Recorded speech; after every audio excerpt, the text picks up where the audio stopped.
अस्सलाम वालेकुम दोस्तों, ये देखो आज पठान कोलू 20 सूट गिदन चाचे नवी नवी हट्टी बनाई है खैर नाल मोबाइल मार्केट इंदी हट्टी है सही ते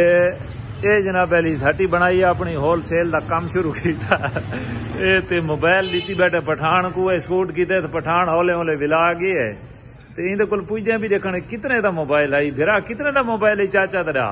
चाचे दा मोबाइल है कोई 5000 वाला 5000 दा मोबाइल चाचे दा ते सूट इन जुगे चू भी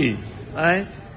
ते ए वत वारे च रह गई दा मतलब है वारे जो मैं जेडी खबर सुनी बैठा हूं तो कोने वारे पहले जी में लई वदा 1500 दा सूट है मैं के ऊपर वारे च जनानी आदि रोज में कपड़े गिना कर। अच्छा मैं के कोई 20 सूट इकट्ठे दिसाऊं। हां ये तो हुन मैं बारों पता कीते ते इने दी तो 300 दी सेल लगी पे। ओ हां ये तो काम खराब थी गए ताया का पूरा साल चंगा गुजरवे जी कतरी में खोजती वे जी जोड़े देख के ते पठान आए हूं के सौदा लऊं मैं के सौदा लेने हो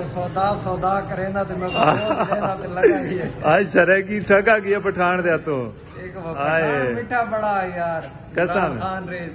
अच्छा ते हुनेर साहब वोट के गुडे थे मां वोट तो दिसाए पठाना कौन जे कुछ करे सारे नाल इमरान खान को दिसाए। अच्छा वोट वाती पठाना दा क्या